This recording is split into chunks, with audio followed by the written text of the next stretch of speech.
Good morning, friends. Today we are going to continue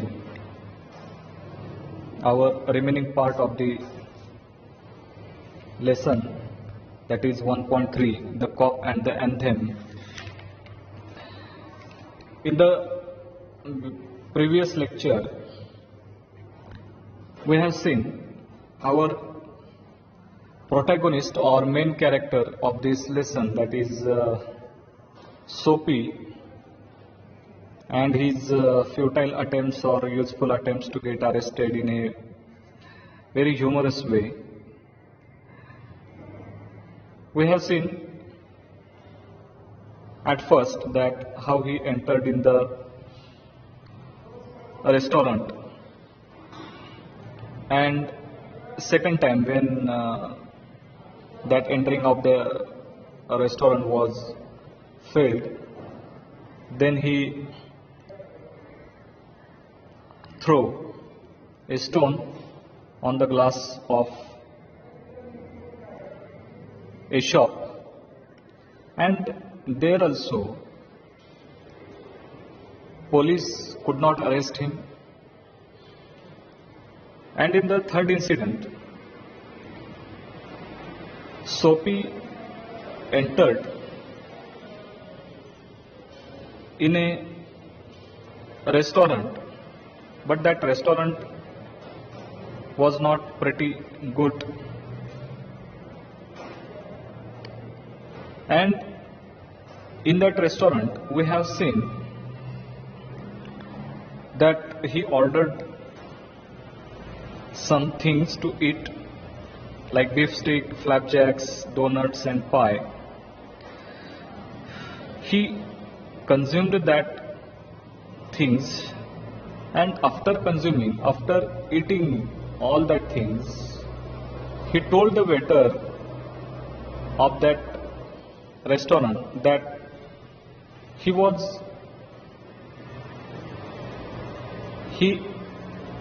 had no any money to give them, and there also all the waiters threw him out of the restaurant. Then he went to the cigarette store, and Soapy took an umbrella of a man who was standing at the gate of that cigarette store, and that man whose umbrella Soapy stolen or took with him, that man was also a thief, and that man let the Soapy to take or to go with his umbrella. So there also police was there, but police could not arrest him. And like this way, all these ways were futile, and police could not arrest him. So we have seen 4 such incidents into which police could not arrest the Soapy. Now, in this lesson, in this lecture, today we are going to see another such incident. Let's see what will happen. I am reading page number 31. The ex-umbrella man retreated. The policeman hurried to assist a tall blonde in an opera cloak across the street in front of a streetcar that was approaching 2 blocks away. The ex-umbrella man means whose umbrella was belong to, की ज्याची ती umbrella होती, पहिल्यांदा ज्याच्याकडे ती umbrella होती तो व्यक्ती, तो सिगारेट स्टोअरच्या जवळ उभा असलेला तो व्यक्ती. रिट्रीटेड मीन्स रिटर्न, तो परत माणूस माघारी फिरला. The policeman hurried to assist a tall blonde in an opera cloak across the street in front of a street car that was approaching 2 blocks away. Then the policeman went to assist or to help a tall blonde means a person with pale yellow hair, की ज्याचे केस पिवळ्या रंगाचे आहेत, हलक्या पिवळ्या रंगाचे आहेत. पेल म्हणजे हलक्या किंवा जे गडद नाहीत, आणि ज्याचे डोळे निळे आहेत अशा व्यक्तीला ब्लॉन्ड म्हणतात. अशा व्यक्तीला ती व्यक्ती कुठे होती? In front of a street car, एका रस्त्याच्या बाजूला उभी असलेली एक कार होती, त्याच्या समोरच ती व्यक्ती होती.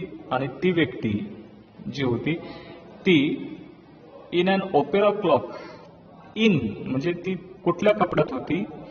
तर ती ओपेरा क्लॉक, ओपेरा मीन्स संगीत नाटक त्याला म्हणतात. म्युझिकल प्ले मीन्स ओपेरा, आणि क्लोक मीन्स ड्रेस. त्या संगीत नाटकासाठी वापरण्यात येणारे जे कपडे असतात त्या संगीत नाटकामध्ये ही व्यक्ती काम करत होती, आणि त्या ड्रेसमध्ये ती व्यक्ती होती. त्या व्यक्तीला मदत करण्यासाठी पोलिसमन त्याच्याकडे धावला, परंतु त्या पोलिसने याला अरेस्ट केलं नाही. आता ही संगीत नाटकातला जो ड्रेस असतो तो कसा असतो तो मला तुम्हाला दाखवायचा आहे. हे पहा, दिस इज ओपेरा क्लॉक. आणि त्या ओपेरा क्लॉक मध्ये असलेल्या त्या व्यक्तीला मदत करण्यासाठी पोलीस त्याच्याकडे धावले. Soapy walked eastward through a street damaged by improvements. Soapy walked eastwards, त्यानंतर सोपी पूर्वेच्या दिशेने निघाला. Through a street damaged by improvement, आणि तो ज्या रस्त्यावरून चालत होता तो रस्ता कसा होता? तर त्या रस्त्यावर इम्प्रुव्हमेंटचं काम चाललं होतं, रस्त्याच्या बांधकामाचं काम चाललं होतं, त्याच्यामुळे तो रस्ता पूर्ण खराब झालेला होता, डॅमेज झालेला होता. He hurled the umbrella angrily into an excavation. Excavation means ते जे काही काम चाललेलं होतं, खोदकाम चाललेलं होतं, रस्त्याचं बांधकाम चाललेलं होतं, त्याच्यामध्ये ही हर्ल्ड दी अम्ब्रेला, त्याने ती अम्ब्रेला काय केली? फेकली. He throw that umbrella in that excavation angrily, रागात त्याने ती अम्ब्रेला फेकून दिली. He muttered against the men who wear helmets and carry clubs. Men who wear helmets and carry clubs ही जी फ्रेज आहे, ही फ्रेज कोणासाठी आलेली आहे? तर पोलिसांसाठी आलेली आहे, की जे हेल्मेट घालतात आणि क्लब म्हणजे जी काठी ज्यांच्या हातात असते त्याला पोलीस म्हणतात. ते पोलिसांच्या हातात असतं, त्यांच्या डोक्यावर हेल्मेट असतात. त्यांच्यावर तो रागवून, त्यांचा राग मनात धरून तो त्यांच्याबद्दल काहीतरी मटर्ड means speaking in A very low voice, that is called मटर्ड. म्हणजे अगदी हळू आवाजात तो बोलू लागला, पुटपुटायला लागला. Because he wanted to fall into their clutches, because he wanted to arrest by the police. कारण त्याला पोलिसांनी त्याला अटक करावं असं त्याला वाटत होतं, परंतु but that was not happened. परंतु ते आतापर्यंत झालं नाही, त्याच्यामुळे त्याला त्यांचा राग येत होता. They seemed to regard him as a king who could do nothing wrong. आणि दे, इथं दे वर्ड जो आहे तो पोलिसांसाठी आलेला आहे. They seemed to regard him, they are supposing him, police are supposing him और regarding him as a king who could do nothing wrong, who was nothing wrong, who was not wrong in any way. Police त्याला, त्या सोपीला राजा समजायला लागलेले होते, आणि असा राजा की जो कधी कुणाचं वाईट करत नाही असा राजा ते त्याला समजत होते, असा समज त्या सोपीचा झालेला होता. At length Sophie reached one of the avenues to the east where the glitter and turmoil was but faint. At length, at some distance, after going some distance, Sophie reached one of the avenues to the east. Sophie थोडं लांब गेल्यानंतर, at length म्हणजे थोडं लांब गेल्यानंतर, Soapy reached one of the avenues to the east. पूर्वेच्या साईडला, पूर्वेच्या बाजूला एका रस्त्यावर येऊन थांबला. Where the glitter and turmoil, की जिथं झगमगाट होता अँड टर्मॉइल होता. टर्मॉइल होता म्हणजे भरपूर आवाज होता, बट फेंट होता, परंतु एवढा नव्हता, जास्त नव्हता. ही ड्रॅग्ड हिमसेल्फ टुवर्ड्स मॅडिसन स्क्वेअर, आणि तो स्वतःला मॅडिसन स्क्वेअर कडे तो घेऊन चालला. मॅडिसन स्क्वेअर म्हणजे चौक आहे, स्क्वेअर म्हणजे चौक, त्या चौकाचं नाव आहे. For the homing instinct survives even when the home is a park bench. आणि त्या मॅडिसन स्क्वेअरला तो का चाललेला होता? कारण तिथं त्याचं घर होतं. फॉर द होमिंग इन्स्टिंक्ट, त्याला घराची ओढ लागलेली होती. होमिंग इन्स्टिंक्ट म्हणजे घराची ओढ लागणे. Even when the home is a park bench, जरी त्याचं घर म्हणजे एका बागेतला एक बेंच होता, तरी देखील ते त्याच्यासाठी घर होतं. But on an unusually quiet corner, परंतु एका क्वाइट कॉर्नरवर, एका शांत अशा कोपऱ्यावर, रस्त्याच्या कोपऱ्यावर आल्यानंतर Soapy came to a stand still. Soapy was very stand still. Soapy खूप स्तब्ध झाला, सोफी अगदी शांत झाला. का शांत झाला? Here was an old church, कारण तिथं एक चर्च होतं, जुनं चर्च होतं. चर्च कसं असतं त्याचा एक फोटो तुम्हाला दाखवतो. हे बघा, हा एक चर्च आहे, आणि हे जे चर्च आहे, या चर्चचा हा फोटो आहे. बाहेरून चर्च असं दिसतं. चर्च म्हणजे ख्रिश्चन लोकांचं ते प्रार्थना स्थळ आहे. Where all the Christian people go there and ते तिथे जाऊन जीजसशी प्रार्थना करतात. येशू ख्रिस्त जो त्यांचा गॉड आहे ख्रिश्चन धर्माचा, त्याची तिथं ते जाऊन प्रार्थना करतात. आणि आतमध्ये हे अशा प्रकारचं तुम्हाला बघायला मिळेल. अशा प्रकारे लोकांना तिथं बसण्यासाठी बेंचेस असतात. त्याचबरोबर इथं अगदी सेंटरला जो टेबल आहे तिथं उभा राहून जे तिथून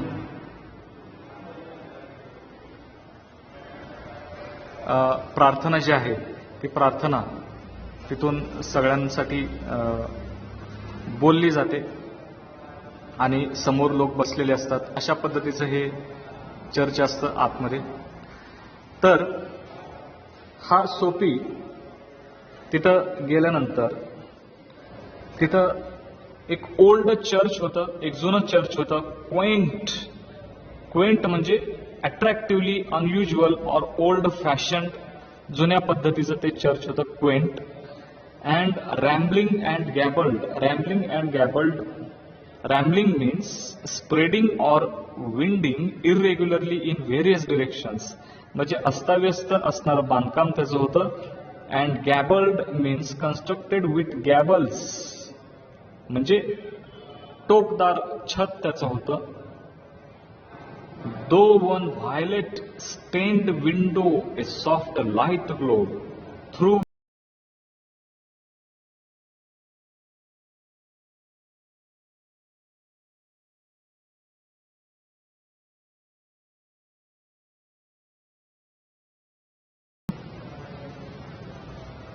जांभळा रंग असलेली एक विंडो होती, आणि त्याच्यातून ए सॉफ्ट लाईट ग्लोड, एक हलकासा असा प्रकाश त्याच्यातून दिसत होता. Where no doubt organist loitered over the keys, की जिथं एक ऑर्गॅनिस्ट, ऑर्गन किंवा ऑर्गन म्हणजे ज्याला आपण म्युझिकल इन्स्ट्रुमेंट म्हणतो, एखादं म्युझिकल इन्स्ट्रुमेंट वर एक व्यक्ती त्याचे जे कीज असतात, त्या इन्स्ट्रुमेंटवर जे काही बटन असतात त्याच्यावर तो प्रॅक्टिस करत होता. लॉयटर्ड म्हणजे प्रॅक्टिस करणे. Making sure of his mastery of the coming sabbath anthem. तो काय करत होता, ती व्यक्ती ती काय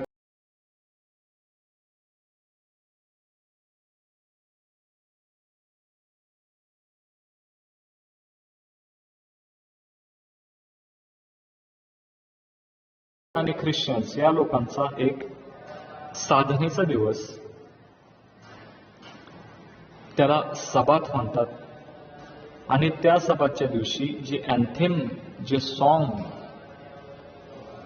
गायलं जातं, त्याच्यासाठी जे काही म्युझिक वाजवलं जातं, त्या म्युझिक वाजवत ते ज्या ऑर्गन त्यावेळेस जे काही म्युझिकल इन्स्ट्रुमेंट त्यावेळेस वापरलं जातं त्याच्यावर तो प्रॅक्टिस करत होता, मास्टरी तो मिळवत होता.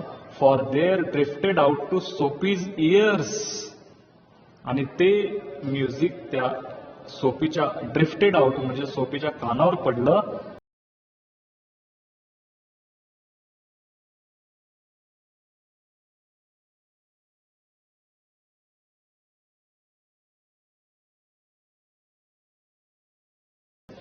आणि ते जे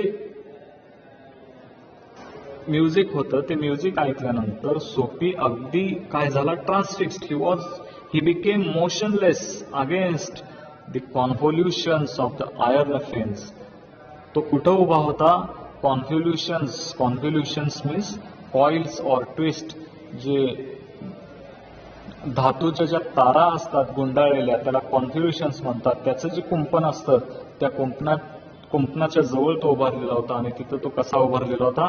ट्रान्सफिक्स्ड, motionless after hearing the sweet music of that organ. The moon was about. चंद्र वर होता, फुल अँड रेडियंट, पूर्ण चंद्र होता.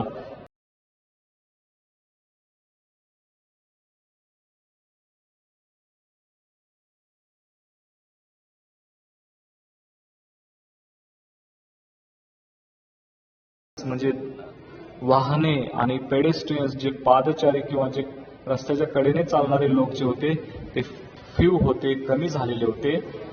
Sparrows twittered sleepily in the eaves or a little while the scene might have been a country churchyard. आणि sparrows म्हणजे ज्या चिमण्या होत्या त्या चिमण्या पण त्या ठिकाणी काय करत होत्या तर ट्विटर्ड. त्या चिमण्या पण अगदी चिवचिवाट जो त्यांचा होता तो देखील कसा झालेला होता? स्लीपीली होता, म्हणजे कमी झालेला होता. In the eaves. आणि ह्या चिमण्या कुठे होत्या तर इन द eaves म्हणजे छपराच्या खाली. ते जे चर्च होतं त्या चर्चचे जे रूफ होतं, जे छप्पर होतं त्याच्या खाली. Or a little while the scene might have been a country churchyard.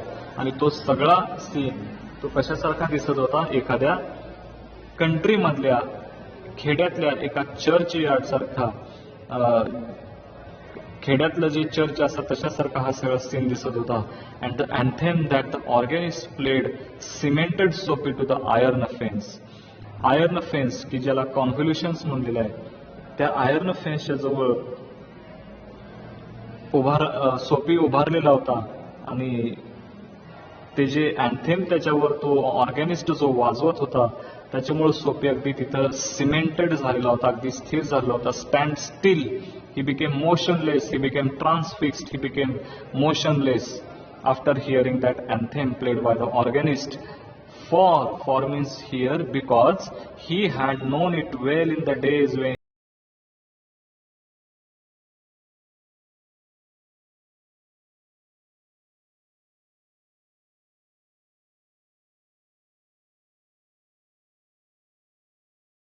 stood as cemented, because he had known it. Here it is the word for anthem. means he already heard that music or anthem in the days when his life had, when he had mother with himself, when he had roses. Roses means good days.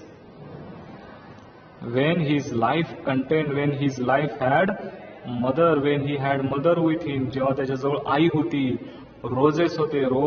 Roses years is a symbol for the old days when he was child, when he had mother, when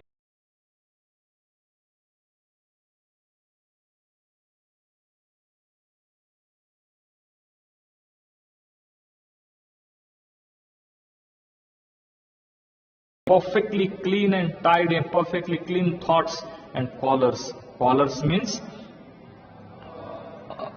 चांगलं व्यक्तिमत्व, good behavior or good personality, when he had good personality. But now he is not a good person, he is a thief. Now he is a thief. But in olden days he was very he was very good in his olden days. But now he is thief. And all these things came into his mind when he was hearing that anthem. The consumption of Sophie's receptive state of mind and the influences about the old church brought a sudden and wonderful change in his soul.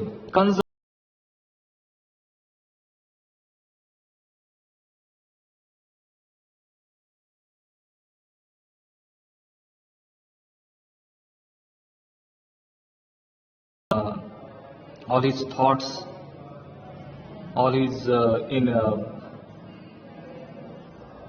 त्याचे जे काही अनुभव होते, त्याच्या ज्या काही आठवणी होत्या, ज्या ते सगळे, ते स्टेट ऑफ माइंड, ते सगळं त्याला आठवायला लागलं.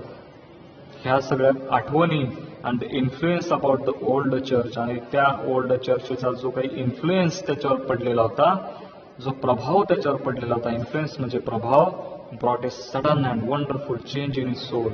त्याच्यामुळे काय झालं तर एक सडन चेंज, वंडरफुल चेंज, एक खूप मोठा बदल, अद्भुत असा बदल, अचानक सडन म्हणजे अचानक असा बदल त्याच्या सोलमध्ये, त्याच्या आत्म्यामध्ये, त्याच्या मनामध्ये झाला. कशामुळं? Because of that anthem.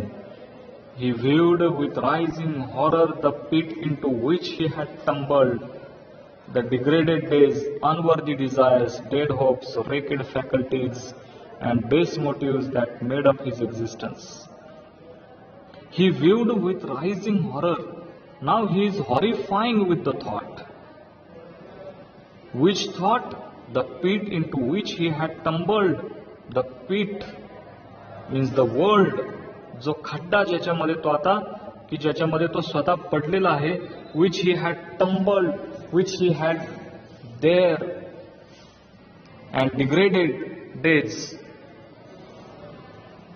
Degraded days म्हणजे कमी दर्जाचे जे दिवस होते, की ते त्याला आठवायला लागले. मी म्हणजे त्याचे ओल्डन डेज नाही, तर आताचे ज्या होप्स आहेत, आताचे जे दिवस आहेत ते त्याला आठवायला लागले. डिग्रेडेड डेज, की त्या खड्ड्यामध्ये पडल्यानंतर आता की ज्याच्यामध्ये तो आता सध्या जे आयुष्य तो जगतो आहे, ते दिवस कसले आहेत तर कमी दर्जाचे. त्याला कोण दर्जा देत नाही, त्याला कोण किंमत देत नाही. He is not receiving value by the even police also. Unworthy desires, now his desires are unworthy. त्याच्या ज्या इच्छा आहेत त्या आता, त्या इच्छांना काही किंमत नाही. डेड होप्स, आता त्याच्या होप्स कशा झालेले आहेत तर डेड झालेले आहेत, संपलेले आहेत, मेलेले आहेत. रेक्ट फॅकल्टीज, उद्ध्वस्त झालेले त्याचे जे फॅकल्टीज आहेत, जे स्किल आहे, skill which he had in his olden days, which he had in his childhood, all that skills now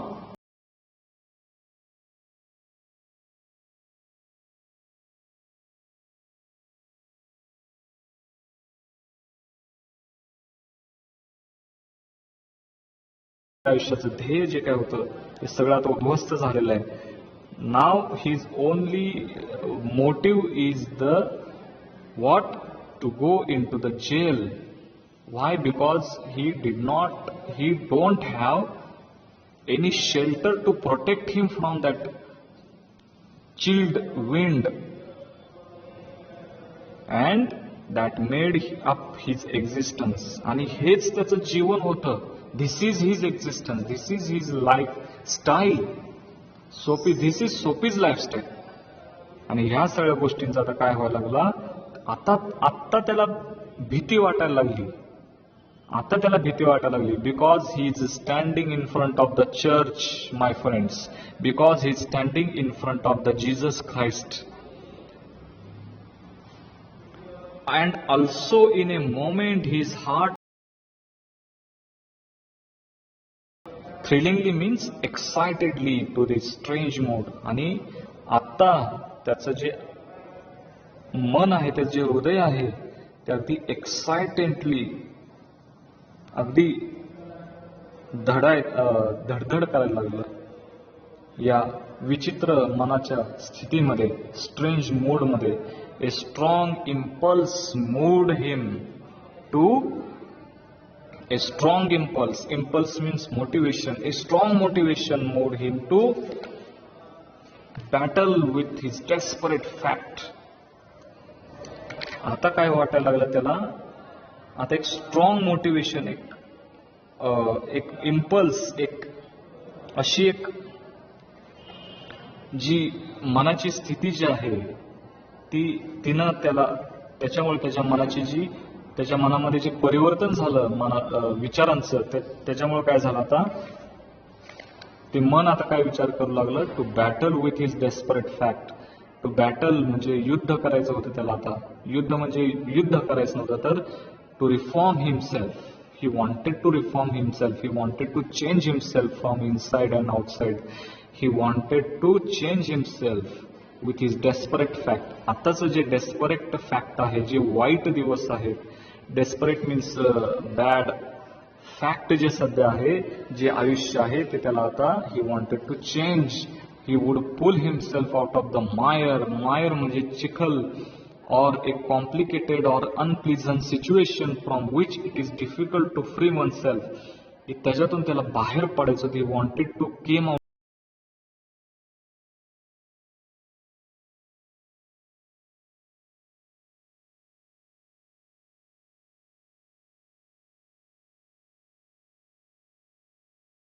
Be a man once again.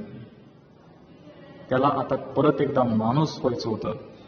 Again म्हणलेलं आहे. Again means in his olden days he was a very good man, and so he wanted to turn himself in a good man. He would conquer the evil that had enslaved him. He would conquer the evil that had enslaved him. That the evil which evil that evil mind. My friends, आपल्या मनामध्ये दोन मन असतात, एक वाईट आणि एक चांगलं, एक इव्हिल अँड एक चांगलं आणि एक वाईट. पण आपण ठरवलं पाहिजे की आपण कुठल्या वाईट मनाला आपण साथ द्यायची का चांगल्या मनाला. आणि हे ज्यावेळेस उशीर कळतं त्यावेळेस खूप उशीर झालेला असतो. इथेही तसंच झालेलं आहे. He would conquer the evil that had enslaved him. परंतु कधी जरी तुम्ही चांगल्या मनाची जर साथ दिली तर ते वाया नाही जाणार. He would conquer the evil that had enslaved him. He wanted to conquer, he wanted to win upon the evil things that had enslaved him. की आतापर्यंत त्याला जे एन्स्लेव्ड करून ठेवलं होतं, गुलाम बनवून ठेवलं होतं, अशा विचारांनी त्याच्यावर त्याला विजय मिळवायचा होता. कॉन्कर म्हणजे विजय मिळवणे.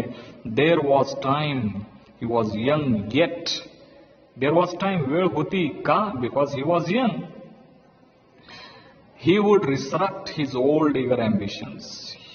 रिसरेक्ट म्हणजे पुन्हा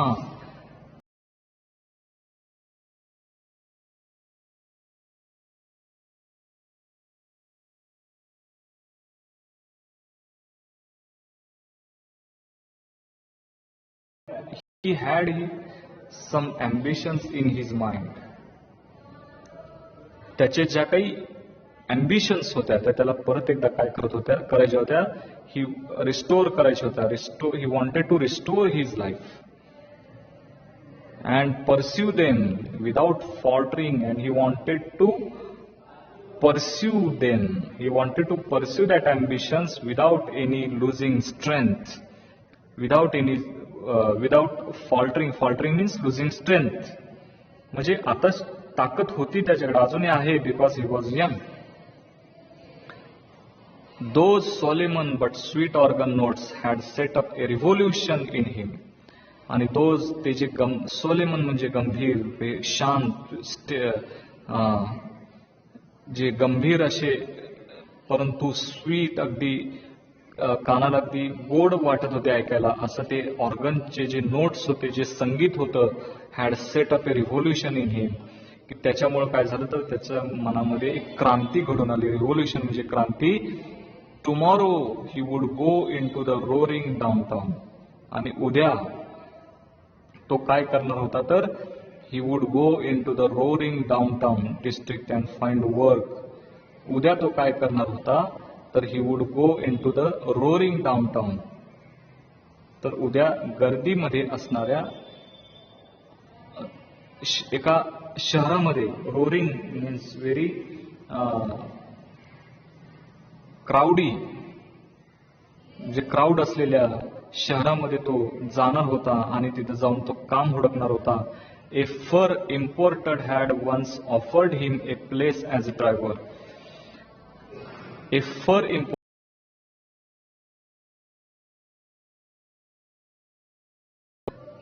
इम्पोर्ट करणे म्हणजे आयात करणे, मागवणे.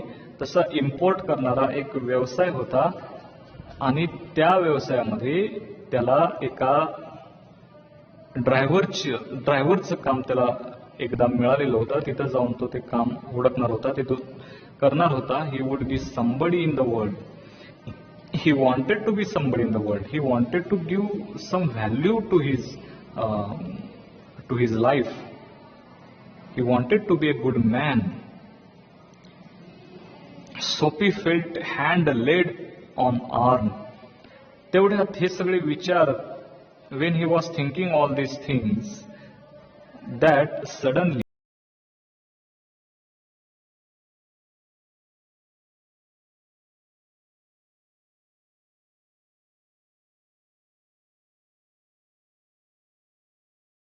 of a policeman.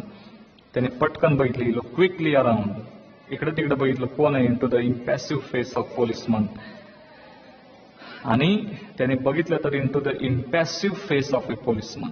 पोलिसमन तिथं होता, त्याचाही चेहरा कसा होता, परंतु त्या पोलिसाचा इम्पॅसिव्ह होता, शांत होता, गंभीर होता.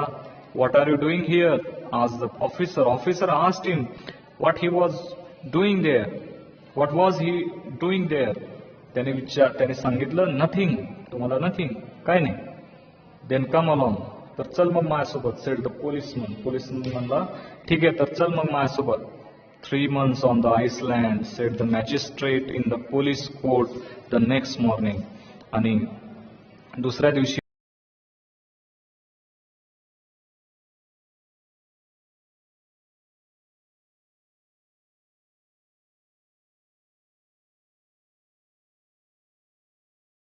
देण्यात आलेली आहे. 3 महिने तुला कारावास तुला देण्यात आलेला आहे. 3 महिन्याची जेल त्याला सांगितली, त्याला शिक्षा दिली. तर इथं जी सिच्युएशन जी आहे त्या सिच्युएशनची आयरनी इथं दाखवलेली आहे. तर मित्रांनो, हा लेसन इथं संपलेला आहे आणि मला वाटतं you have understood it very well. आणि या लेसनमध्ये काही गोष्टी तुम्हाला दाखवायच्या राहिल्या, काही गोष्टी तुम्हाला माहित नाहीत. सुरुवातीला आपण बघितलं पेज नंबर 29 वर जे काही तो सोफी रेस्टॉरंटमध्ये जाऊन जो काही